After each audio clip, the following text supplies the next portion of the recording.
Hi, welcome to my podcast, Becoming a Cut Flower Grower. I'm your host, Lydia, and I'm here to share my year of growing and selling cut flowers.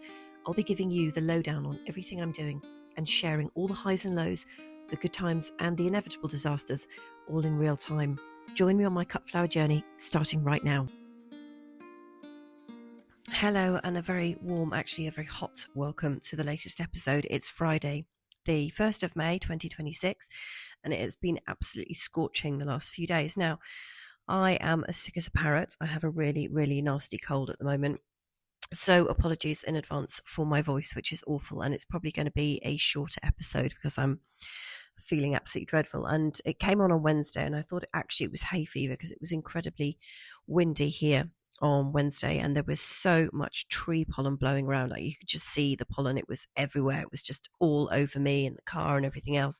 So I took an absolute shed load of antihistamines, and they didn't work. And I progressively got worse as the day went on. And somebody said, I think you've got a cold. I said, no, don't be silly. It's just my allergy, hay fever flaring up. Turned out it wasn't. They were absolutely right.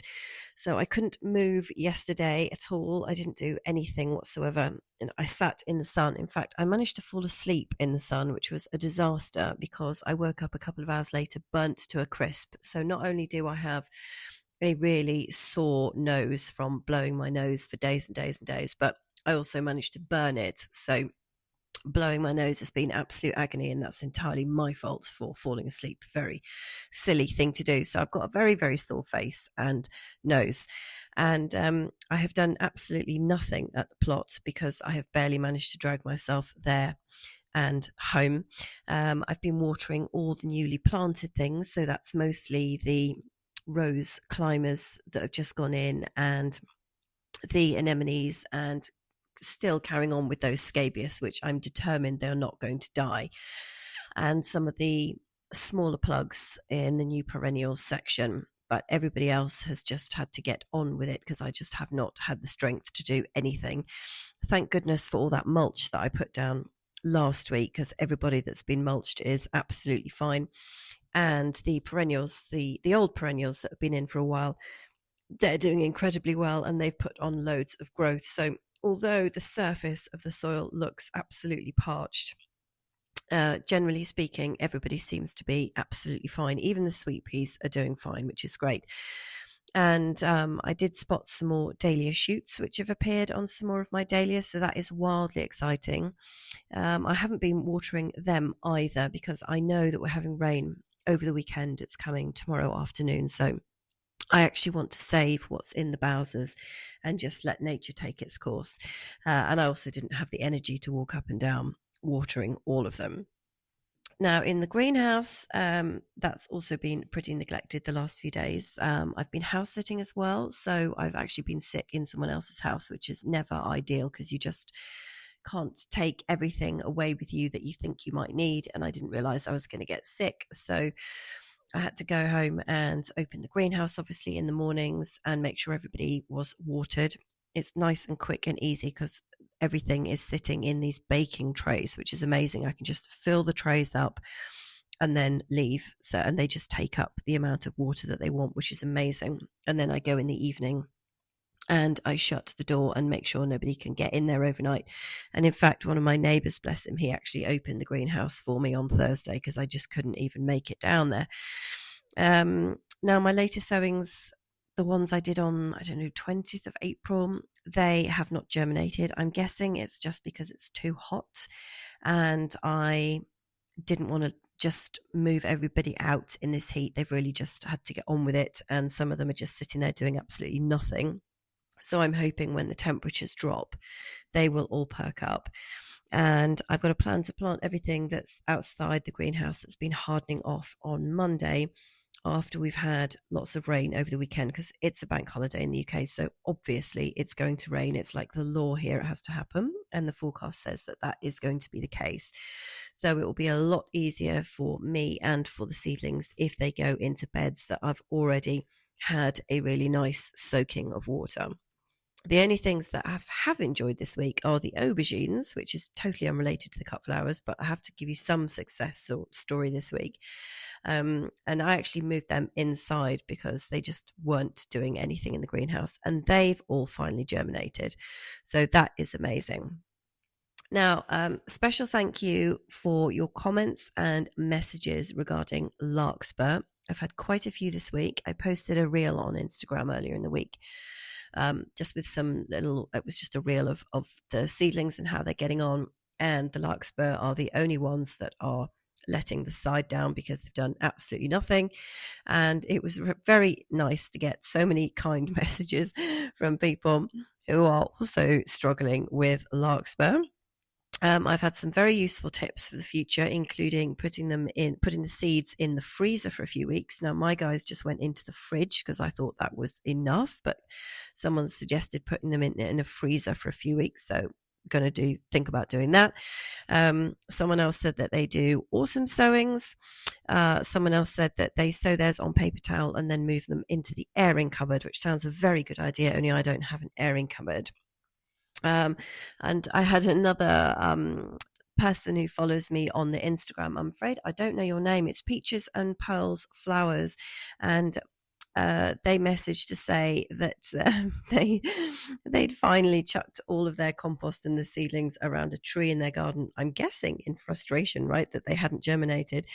And now they've actually got seedlings which have come up. So I think this sounds a brilliant technique. And that is exactly what I'm going to go and do with mine, because they are taking up valuable space in the greenhouse, and I'm sick and tired of looking at them doing absolutely nothing. So I'm going to hoof them out, chuck them around the base of something, and let them get on with it.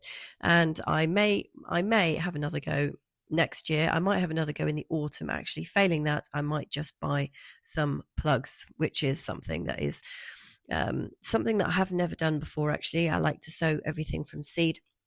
But some things, if they're going to be too tricky and time consuming and just downright too much faffing about, then there's always the option to buy plugs. So we'll see how I feel about that. Now, my rose lily bulbs have arrived, which is amazing because I only ordered them a few days ago, and they came in the middle of the week, so that's great.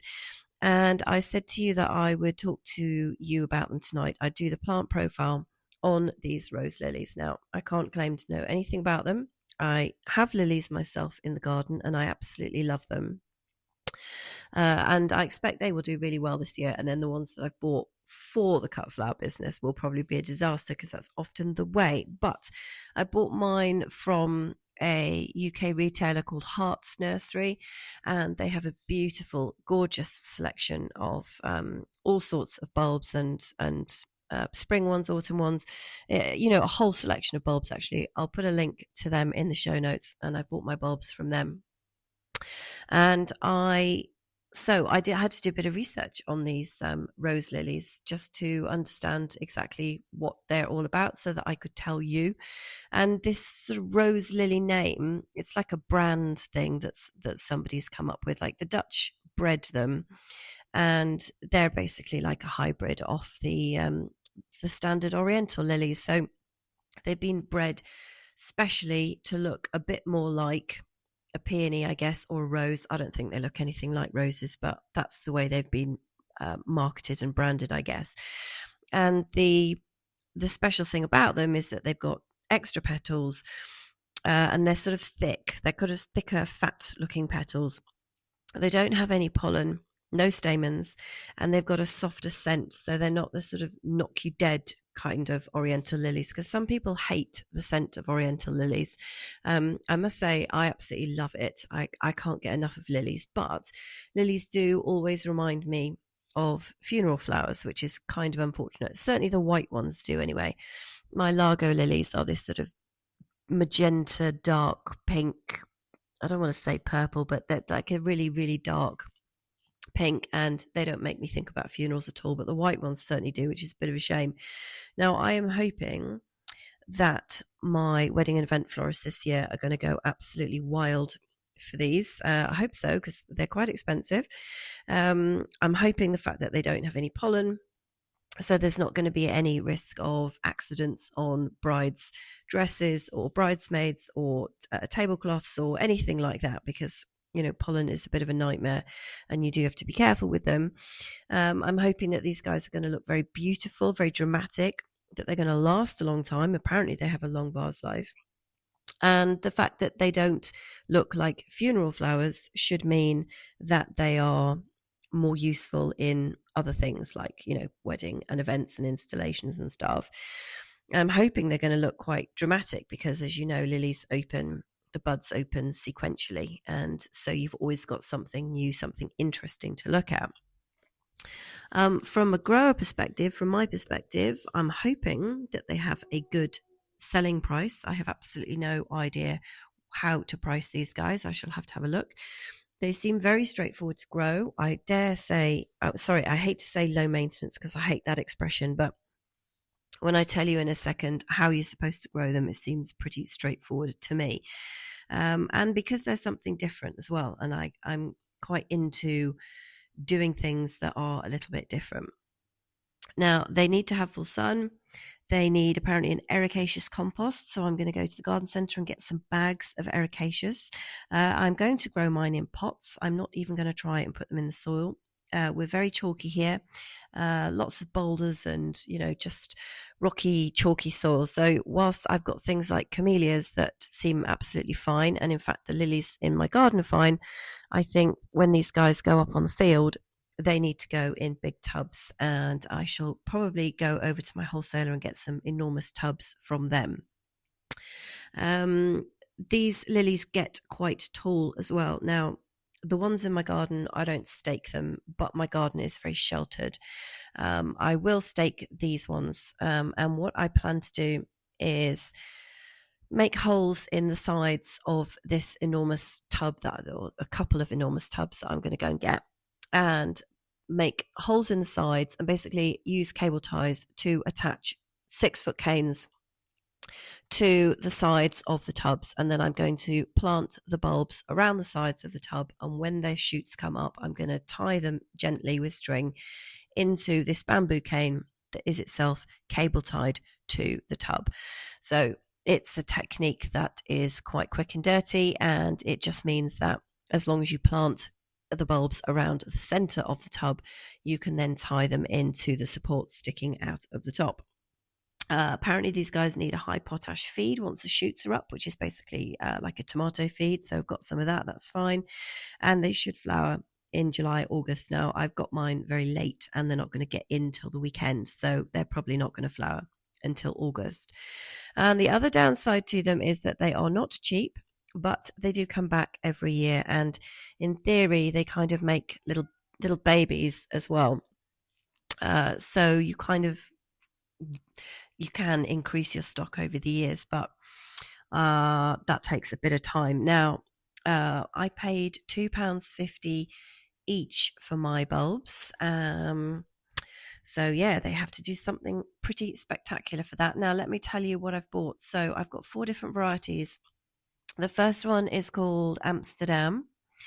And this looks a kind of pure white. It's very, very pretty. I mean, I'm going to say this for all of them, aren't I? Very, very pretty, but it looks absolutely stunning.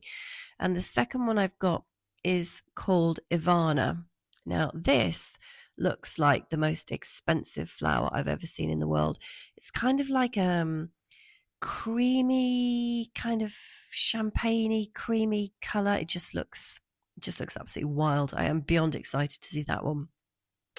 Then I've got one called Jamala, which is this sort of bright, dark pink. Looks really, really stunning. And the final one is called Isabella. And this is a kind of, it's kind of white in the center, and then it's pink on the outside, and then the centers of the petals look very dark. And I think this is one that shifts. Oh yeah, this is one that actually changes its color depending on how much sunlight it gets. So that is quite interesting, actually. It looks pretty whether it's light or dark, to be honest. So I've got 5 each of those. So that was Amsterdam, Ivana, Jamala and Isabella. So we will see. They have arrived and I've got them out of the box. I haven't done anything with them yet, but they've all started shooting. They've probably got an inch to an inch and a half of shoot already on them. And they are, according to the Hearts Nursery, very hardy. So we're talking -20 to -15, which is pretty awesome, to be honest. We like those.